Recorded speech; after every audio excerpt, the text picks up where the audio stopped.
27 വർഷങ്ങൾക്ക് ശേഷം ബി.ജെ.പി ശക്തമായി തിരിച്ചുവരവ് നടത്തിയ ഡൽഹി തെരഞ്ഞെടുപ്പിന് ശേഷവും ആം ആദ്മിയെ വിടാതെ പിന്തുടരുകയാണ് ബി.ജെ.പി ഇപ്പോൾ.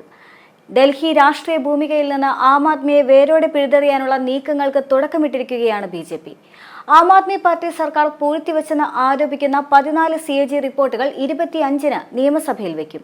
ആം ആദ്മിയുടെ വിവാദ മദ്യനയത്തിലൂടെ ഖജനാവിന് 2026 കോടിയുടെ നഷ്ടമുണ്ടായെന്നാണ് റിപ്പോർട്ടിലെ പ്രധാന വെളിപ്പെടുത്തൽ.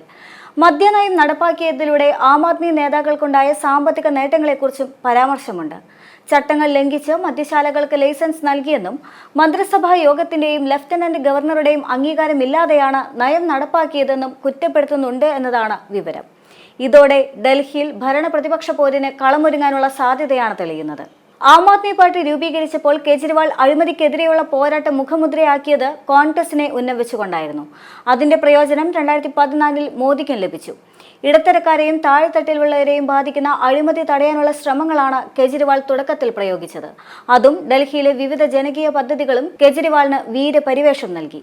സാധാരണക്കാരന്റെ വേഷവും കഴുത്തിലെ മഫ്ലറും വാഗണർ കാറും അതിന്റെ മാറ്റുകൂട്ടി. എന്നാൽ മുഖ്യമന്ത്രിയുടെ ഔദ്യോഗിക വസതി മോടി പിടിപ്പിക്കാനായി 44 കോടി രൂപ ചെലവാക്കിയെന്ന ആരോപണവും 100 കോടിയുടെ മദ്യനയ അഴിമതിയും കേജ്രിവാളിന്റെയും പാർട്ടിയുടെയും പ്രതിച്ഛായയ്ക്ക് ക്ഷതമേൽപ്പിച്ചു. അതിനു മുൻപ് തന്നെ പാർട്ടിയെ വളർത്താൻ ഹിന്ദുത്വ വോട്ടുകൾ കൂടി കേജ്രിവാൾ കണ്ണുവെച്ചു തുടങ്ങിയപ്പോൾ ബി.ജെ.പിയുടെ മുഖ്യ ശത്രുവായി മാറി. രാമക്ഷേത്രത്തിന്റെ ഭൂമി പൂജ നടന്ന ദിവസം ഡൽഹി ക്ഷേത്ര മാതൃകയുണ്ടാക്കി പൂജ നടത്തിയതും മറ്റും അയോധ്യയിലേക്ക് ഉൾപ്പെടെ സൗജന്യ തീർത്ഥാടന പദ്ധതിയും കേജ്രിവാൾ പ്രഖ്യാപിച്ചു. രാജ്യത്തെ രാഷ്ട്രീയം അഴിമതിക്കുളമാണ്, അത് വൃത്തിയാക്കാൻ ഇറങ്ങുന്നു എന്ന് പ്രഖ്യാപിച്ച് രാഷ്ട്രീയത്തിലിറങ്ങിയ അരവിന്ദ് കെജ്രിവാളിനെയാണ് അഴിമതി കേസിൽ ED അറസ്റ്റ് ചെയ്തത്. തങ്ങളുടെ ശൈലി ഭാഗികമായി അനുകരിച്ച് ഹിന്ദുത്വ വോട്ടുകൾ പിളർത്തുന്ന കെജ്രിവാളിനെയും അദ്ദേഹത്തിന്റെ പാർട്ടിയെയും ഒതുക്കാൻ ബി.ജെ.പി നടത്തുന്ന പരിശ്രമത്തിന്റെ അധ്യായമായിരുന്നു ആ അറസ്റ്റ് എന്നെല്ലാം തന്നെ വ്യാഖ്യാനിക്കപ്പെട്ടിരുന്നുവെങ്കിലും ബി.ജെ.പിയുടെ തന്ത്രം ഫലിക്കുന്ന കാഴ്ചയാണ് പിന്നീട് കണ്ടത്.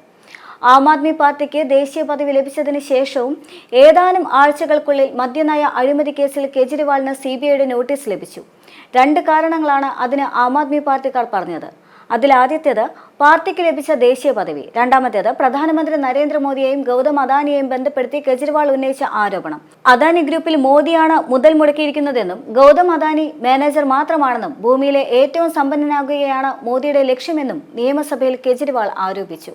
പ്രതിപക്ഷത്ത് ലോക്സഭാ തെരഞ്ഞെടുപ്പ് മുന്നിൽ കണ്ടുകൊണ്ട് ധാരണയ്ക്കുള്ള നീക്കങ്ങൾ ഏറെ സജീവമായപ്പോഴാണ് കേജ്രിവാളിന് CBIയുടെ ചോദ്യം ചെയ്യൽ നോട്ടീസ് ലഭിച്ചത്. കഴിഞ്ഞ വർഷം പ്രതിപക്ഷ പാർട്ടികളുടെ നേതാക്കൾക്കെതിരെ അന്വേഷണ ഏജൻസികളെ ദുരുപയോഗം ചെയ്യുന്നുവെന്ന് ആരോപിച്ചുകൊണ്ട് 14 പാർട്ടികൾ സുപ്രീം കോടതിയെ സമീപിച്ചപ്പോൾ അതിന് മുൻകൈയെടുത്തിരുന്നതും ആം ആദ്മി പാർട്ടിയായിരുന്നു. എന്നാൽ കോടതി പ്രതിപക്ഷ ഹർജി തള്ളുകയായിരുന്നു. 2024 മാർച്ച് 21-ന് അഴിമതി ആരോപിച്ചുകൊണ്ട് എൻഫോഴ്സ്മെന്റ് ഡയറക്ടറേറ്റ് കേജ്രിവാളിനെ അറസ്റ്റ് ചെയ്തു. 2021-ൽ ഡൽഹിയിലെ അദ്ദേഹത്തിന്റെ സർക്കാർ നടപ്പിലാക്കിയ ഒരു നയവുമായി ബന്ധപ്പെട്ട് അദ്ദേഹം അന്വേഷണത്തിലായിരുന്നു.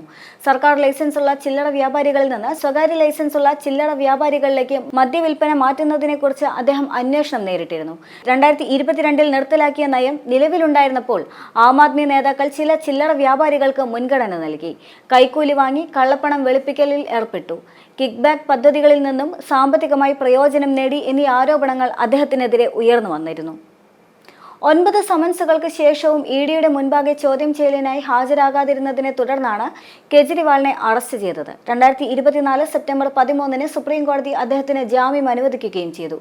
ജയിലിൽ നിന്ന് പുറത്തിറങ്ങിയ ശേഷം മുഖ്യമന്ത്രി സ്ഥാനം അദ്ദേഹം രാജിവെച്ചു. ആം ആദ്മി പാർട്ടിയുടെ നേതാവ് 2025 ഫെബ്രുവരിയിൽ പുതിയ നിയമസഭാ തെരഞ്ഞെടുപ്പ് നടക്കുന്നതുവരെ അതിഷിയെ അദ്ദേഹം മുഖ്യമന്ത്രിയായി നിയമിച്ചു. ആം ആദ്മി പാർട്ടി തെരഞ്ഞെടുപ്പിൽ പിന്നീട് ബി.ജെ.പിയോട് പരാജയപ്പെട്ടു.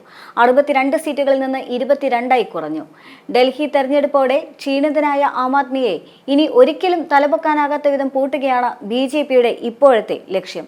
അതിനായുള്ള അവസാനത്തെ അമ്പ് തൊടുക്കുന്ന ശ്രമത്തിലാണ് ബി.ജെ.പി നിലവിലുള്ളത്.